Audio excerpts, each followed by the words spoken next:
72 घंटे से यूक्रेन रूस पर इतने भीषण हमले कर रहा है कि पुतिन अब अपना आपा खो बैठे हैं। अमेरिकी मिसाइलों से यूक्रेन ने रूस के कम से कम 3 शहरों पर कोहराम मचा दिया है। पुतिन का साफ कहना है कि रूस पर इस वक्त जो हमले यूक्रेन कर रहा है, उस हमले में अमेरिका का सीधा सीधा हाथ है। पुतिन ने तो यहां तक कह दिया है कि अब युद्ध विराम का सवाल भी पैदा नहीं होता। अब अमेरिका विश्व युद्ध का सामना करने के लिए तैयार रहे।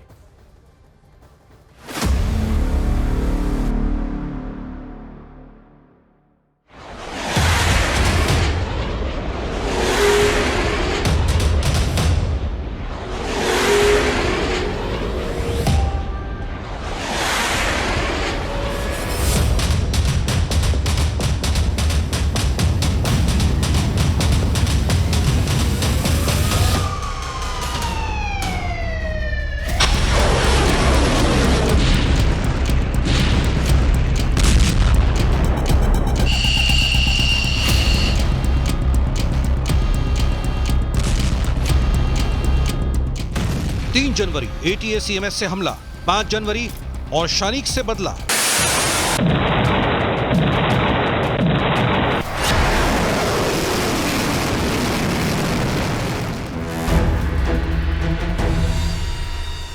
साल 2025 में अब किसी भी वक्त रूस यूक्रेन के साथ साथ अमेरिका और नेटो देशों पर हमला कर सकता है। यह लगभग साफ हो चुका है। पिछले 72 घंटे में यूक्रेन ने अमेरिका और नेटो से मिले घातक हथियार, मिसाइलों और ड्रोन से इतने भीषण हमले किए हैं कि अब पुतिन के रूस के सामने सिर्फ और सिर्फ एक ही विकल्प बचा है, परमाणु हमला करो और विश्व युद्ध शुरू करो।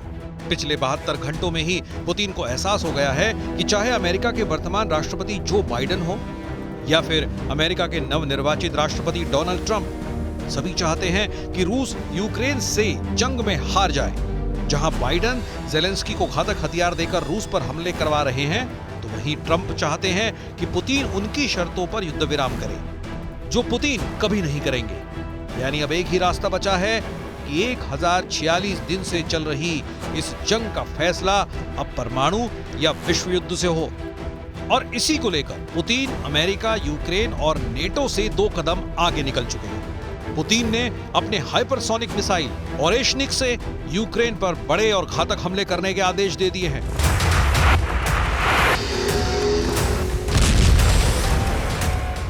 रूस के बेलगरद पर हमला, पुतिन का ब्रह्मास्त्र से बदला। राष्ट्रपति ज़ेलेंस्की पिछले 72 घंटों से पुतिन के सब्र का इम्तिहान ले रहे हैं। जो खबरें आ रही हैं उसके मुताबिक यूक्रेन ने अमेरिका से मिली लंबी दूरी की ATACMS मिसाइलों से रूसी शहरों पर हमले किए। दावा तो यहां तक किया जा रहा है कि यूक्रेन में मौजूद अमेरिका और यूरोप के कमांडरों की निगरानी में लंबी दूरी की मिसाइलों से रूस के शहरों पर हमले हो रहे हैं। रक्षा विशेषज्ञों का साफ कहना है कि 190 मील यानी लगभग 300 किलोमीटर तक मार करने वाली अमेरिकी मिसाइलों को यूक्रेनी सेना ना तो अपने दम पर दाग सकती है और ना ही रूस के अंदरूनी इलाकों में हमले कर सकती है। यूक्रेनी सेना ने रूस के बेलगरद पर अमेरिका से मिली ATACMS मिसाइलों से हमले किए हैं। अमेरिकी रक्षा मंत्रालय के दावों के मुताबिक यूक्रेन ने अमेरिकी निर्मित ATACMS यानी ऑपरेशनल टैक्टिकल मिसाइलों से रूस के बेलगरद पर हमला किया है। रूसी सेना का दावा है कि लगभग 8 ATACMS ने रूस के बेलगरद पर हमला किया, लेकिन दावों के मुताबिक रूस के S-400 सिस्टम ने यूक्रेन के मिसाइल हमलों को पूरी तरह से नाकाम कर दिया है।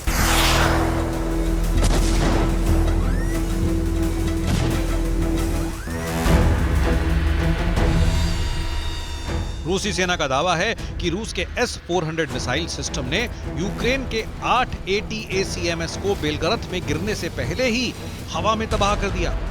रूसी रक्षा मंत्रालय के बयान के मुताबिक 3 जनवरी 2025 को यूक्रेन के इलाके से अमेरिकी निर्मित 8 ATACMS मिसाइलों से हमला किया गया, जिसे रूस की मिसाइल रोधी सिस्टम्स ने तबाह कर दिया। रूस के S-400 anti aircraft missile system और पेंटीर SM एंटी एयरक्राफ्ट मिसाइल और गन सिस्टम के लड़ाकू दल ने सभी ATACMS मिसाइलों को हवा में ही मार गिराया है। So the message which we wanted to sell by testing in real action this hypersonic system is that we will be ready to do anything to defend our legitimate interest. We hate even to think about war with the United States, which will take, nuclear character. इधर रूस ने भी Ukraine के कम से कम 6 इलाकों पर बड़े हमले नए सिरे से शुरू किए हैं। पुतिन अब आगे का युद्ध विश्व युद्ध की तरह करने लगे हैं। इसकी झलक नवंबर 2024 से ही मिलने लगी थी। यूक्रेन के नीप्रो शहर पुतिन ने अपनी हाइपरसोनिक मिसाइलों से हमला करके यूक्रेन को दहलाना शुरू कर दिया है। पहले आप जरा इन तस्वीर को देखिए। 46 साल के राष्ट्रपति ज़ेलेंस्की ब्रिटेन से मिली स्टॉर्म शैडो मिसाइलों पर अपने साइन कर रहे हैं और रूस को चेतावनी दे रहे हैं कि अमेरिका और ब्रिटेन की मिसाइलें रूस को तबाह करने आ रही हैं। पुतिन के दावों के मुताबिक नवंबर महीने में ज़ेलेंस्की ने अमेरिका की लंबी दूरी की ATACMS और ब्रिटेन की स्टॉर्म शैडो मिसाइल से रूसी इलाकों पर अंधाधुंध हमले करवाए, जिसकी वजह से रूस को भारी नुकसान हुआ। इसलिए पुतिन ने पहले यूक्रेन के पश्चिमी इलाके को अंधेरे में डुबो दिया और अब अपनी नई मिसाइल परमाणु मिसाइल ओरेशनिक से यूक्रेन पर बहुत बड़ा हमला करने जा रहे हैं। रूसी राष्ट्रपति पुतिन ने दावा किया है कि रूस की नई मध्यम दूरी की बैलिस्टिक मिसाइल ओरेशनिक ऐसी परमाणु मिसाइल है जिसे दुनिया का कोई मुल्क तबाह नहीं कर पाएगा। पुतिन ने यहां तक कह दिया है कि रूस की नई मध्यम दूरी की बैलिस्टिक मिसाइल ओरेशनिक जब 12,874 किलोमीटर प्रति घंटे की रफ्तार से हमले करेगी तो उसे ना तो अमेरिका रोक पाएगा, न ही यूक्रेन उसकी तबाही से बच पाएगा। पुतिन ने इशारों में बता दिया कि रूस की ओरेशनिक मिसाइल का वक्त आने पर यूक्रेन की राजधानी कीव और अमेरिका की राजधानी वॉशिंगटन DC को आसानी से तबाह करने में इस्तेमाल किया जा सकता है। पुतिन भी दावा कर चुके हैं कि ओरेशनिक मिसाइल रूस के सबसे एडवांस MRBM है।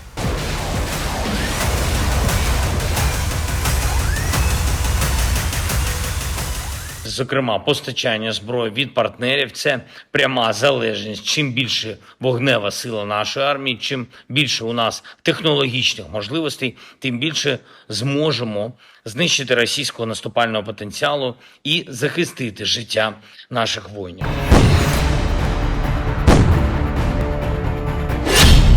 रूसी और पश्चिम मीडिया से जुड़े जानकारों के मुताबिक रूस ने तीसरे विश्व युद्ध या कहें कि परमाणु युद्ध की पूरी तैयारी कर ली है। जानकारों के मुताबिक अमेरिकी वायु रक्षा प्रणाली रूसी ओरेशनिक मिसाइलों को रोकने में सक्षम नहीं होगी। ओरेशनिक मिसाइल रूस के मिसाइल जखीरे में एकदम नया हथियार है।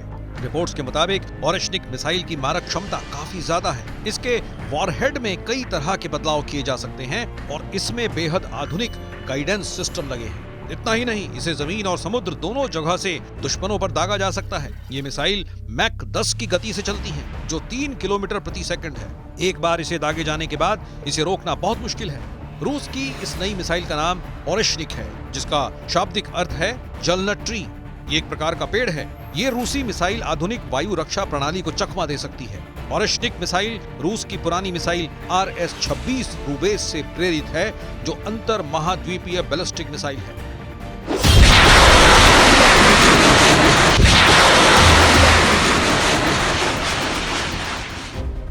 रूस यूक्रेन जंग कैसे विश्व युद्ध में बदलती जा रही है और क्यों बदलती जा रही है, जरा इसे भी समझ लीजिए। रूस यूक्रेन जंग को चलते हुए 34 महीने से ज्यादा हो चुके हैं। लगभग 3 साल से चल रही इस जंग के लिए अगर कोई सबसे बड़ा जिम्मेदार देश है तो वो है अमेरिका।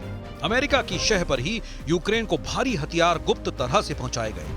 वर्तमान में अमेरिका के 82 साल के राष्ट्रपति जो बाइडेन ने इस युद्ध में आग में घी का काम किया है, जबकि अमेरिका के नवनिर्वाचित राष्ट्रपति 78 साल के डोनाल्ड ट्रंप ने बाइडेन से जरा भी जो कम नहीं है, उन्होंने युद्ध विराम की आड़ में पुतिन को अभी से धोखा देना शुरू कर दिया है। ट्रंप के इशारे पर रूस यूक्रेन की गैस डील रद्द हो चुकी है, जो रूस के लिए आर्थिक युद्ध के बराबर है। जबकि 46 साल के राष्ट्रपति ज़ेलेंस्की अमेरिका का मोहरा बनकर 72 साल के पुतिन से मुकाबला कर रहे हैं। लेकिन कहीं ना कहीं अब तक 72 साल के पुतिन जंग में अमेरिका, यूक्रेन और नेटो पर भारी साबित हुए हैं। कुल मिलाकर उम्रदराज राष्ट्रपतियों ने दुनिया को तीसरे विश्व युद्ध में झोंकने की पूरी तैयारी कर ली है और कई देश विश्व युद्ध करने के लिए तैयार बैठे हैं। Трамп може бути вирішальним. І я думаю, для нас це найголовніше, що він, його якості, вони такі є. Він спроможний бути вирішальним в цій війні. Він може дійсно зупинити Путіна. Або справедливіше сказати не в трендах, а справедливіше сказати допомогти нам зупинити Путіна. Він це може. У нас було кілька розмов в форматі зустрічі по телефону.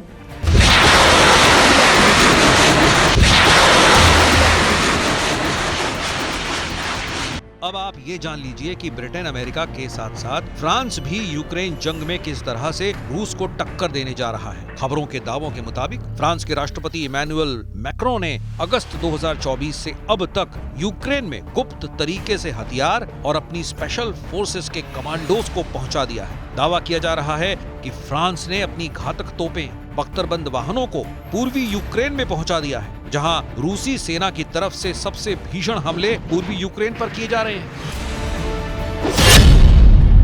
फ्रांस ने रूस से मुकाबले के लिए शैंपेन टास्क फोर्स में यूक्रेनी सेना को शामिल करके पुतिन को खुला चैलेंज दिया है। फ्रांस ने एक नई ब्रिगेड एनी ऑफ कीव बनाई है, जो रूस पर हमला करने जा रही है। यूक्रेन के लिए बनी एनी ऑफ कीव ब्रिगेड में यूक्रेन के 4500 सैनिक शामिल किए गए हैं, जिसमें से 2000 सैनिक फ्रांस से जबरदस्त ट्रेनिंग और हथियार लेकर यूक्रेन पहुंच गए हैं। इसके अलावा फ्रांस ने अपने घातक 18 से ज्यादा AMX-10 हल्के टैंक यूक्रेन पहुंचा दिए हैं। वहीं फ्रांस की सबसे घातक और एडवांस तोपखाना सीजर आर्टिलरी भी यूक्रेन पहुंच चुकी है। इसके अलावा हजारों छोटी दूरी की मिसाइलें और एयर डिफेंस सिस्टम रूस के खिलाफ जंग में फ्रांस की तरफ से उतर चुके हैं। फ्रांस के राष्ट्रपति इमैनुअल मैक्रों का साफ कहना है कि हम युद्ध को लेकर मांसाहारी नहीं हैं और ना ही हम युद्ध को लेकर शाकाहारी बने रहना चाहते हैं। अब वक्त आ गया है कि रूस के खिलाफ सर्वाहारी बने, ताकि यूक्रेन को रूस से बचाया जा सके। हालांकि उसके बावजूद यूक्रेनी रक्षा मंत्रालय का दावा है कि यूक्रेनी सेना रूसी सेना के अब तक 8 लाख के करीब सैनिक मार चुकी है। 28 दिसंबर 2024 को टेलीग्राम पोस्ट पर यूक्रेन के कमांडर इन चीफ ओलेक्सांद्र सिरस्की ने दावा किया था कि यूक्रेनी सेना ने अकेले साल 2024 में ही रूसी सेना के 4,21,000 सैनिकों को जंग में मार दिया है। यूक्रेनी सेना ने दावा किया कि उसने पहले महीने में 1171 वर्ग किलोमीटर पर कब्जा किया था। यूक्रेनी सेना दावा कर रही थी कि यूक्रेनी सेना ने रूस के कुर्स्क में 1326 वर्ग किलोमीटर इलाके पर कब्जा कर लिया था। लेकिन रूसी सेना ने उत्तर कोरिया के 12,000 सैनिकों के साथ कुर्स्क में ऐसा भीषण पलटवार किया कि यूक्रेनी सेना कुर्स्क के 200 मोर्चों से भाग खड़ी हुई।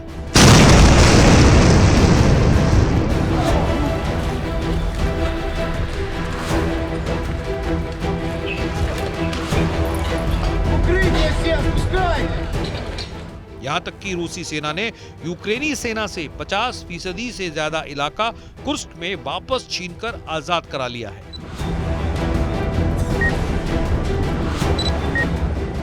एक रिपोर्ट के दावों के मुताबिक साल 2022 से अब तक यूक्रेन के 1 लाख सैनिक जंग छोड़कर भाग चुके हैं, जिसमें 60,000 यूक्रेनी सैनिकों को भगोड़ा घोषित किया जा चुका है।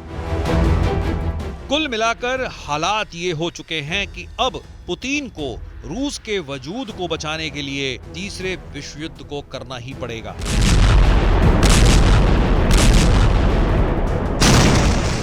अगर तीसरा विश्व युद्ध हुआ तो ये तय मानिए यूक्रेन से लेकर यूरोप तक कई देशों का वजूद ही खत्म हो जाएगा।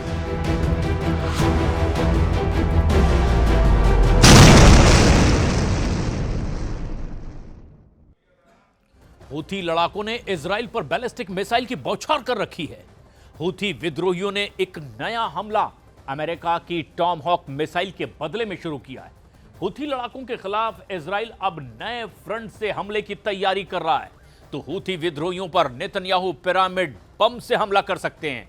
उधर हमास ने बंधकों का वीडियो रिलीज करके अब नेतन्याहू को एक नई ही टेंशन दे दी है।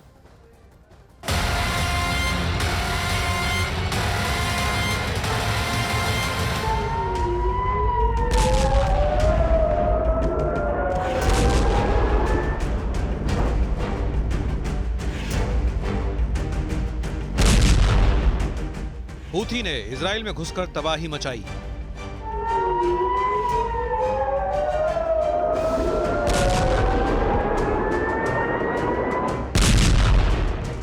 तेल अवीव तबाह करेंगे ईरान के रॉकेटबाज।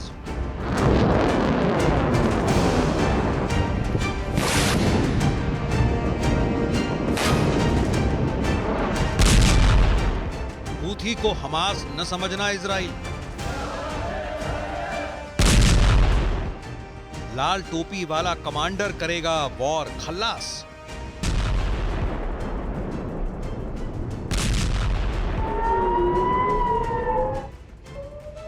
इजराइल में पूरी रात सायरन बजे।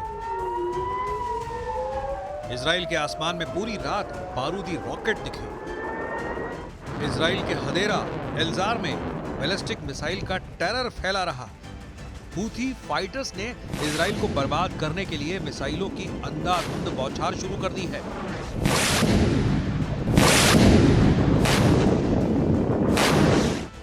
इजराइल को हराने का दम भर रहे हूथी फाइटर्स अब बेकाबू हो चुके हैं।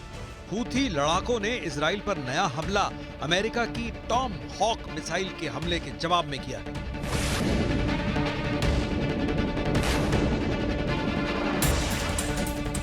हूथी के रॉकेट की आंधी से इजराइल की सेना में कोहराम मचा हुआ है। हूथी फाइटर्स ने ईरान की खातिर हिजबुल्लाह और हमास दोनों का बदला इजराइल से लेना शुरू कर दिया है। हूथी फाइटर्स अब अकेला फाइटर ग्रुप है जिसने इजराइल को अब तक बराबर की टक्कर दी है। इजराइल के हवाई हमले के बदले में हूथी विद्रोही फिलिस्तीन 2 जैसी हाइपरसोनिक मिसाइल के धमाके कर चुके हैं, लेकिन हूथी के लेटेस्ट हमले बैलिस्टिक मिसाइल की बौछारों से किए गए हैं।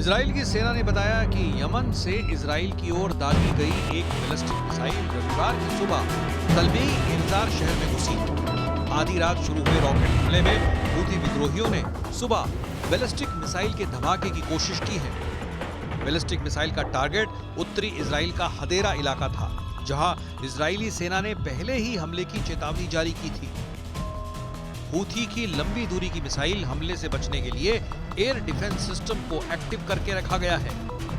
יצירתית מול ציר הרשע של איראן שחותר להשמדתנו. הבוקר החות'ים שיגרו טיל קרקע מתימן לשטחנו. הם כבר היו צריכים לדעת שאנחנו גובים מחיר כבד על כל ניסיון לפגוע בנו.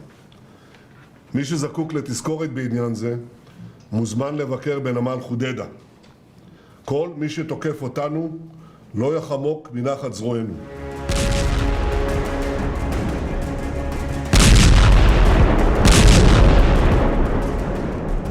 बीते शुक्रवार को भी हूथी विद्रोहियों ने बैलिस्टिक मिसाइल से इजराइल को दहलाया था। इसी तर्ज पर रविवार का हमला किया गया। हालांकि इजराइल के डिफेंस सिस्टम ने हूथी के दोनों हमले नाकाम करने का दावा किया है, जबकि मिसाइल की तबाही के बाद भी कई नागरिकों को नुकसान पहुंचा।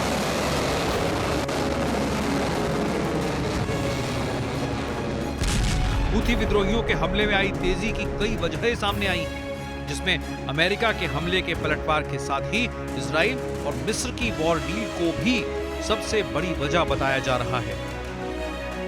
इजरायली सूत्रों ने दावा किया है कि तेल अवीव के दबाव में मिस्र ने यमन में हूथी फाइटर्स के खिलाफ बड़ी एयर स्ट्राइक करने की योजना बनाई है। यमन मीडिया की रिपोर्ट के मुताबिक हूथी विद्रोहियों को रोकने के लिए इजरायली मिस्र की वार डील की गुप्त जानकारियां सामने आई है, जिसमें सबसे अहम पॉइंट है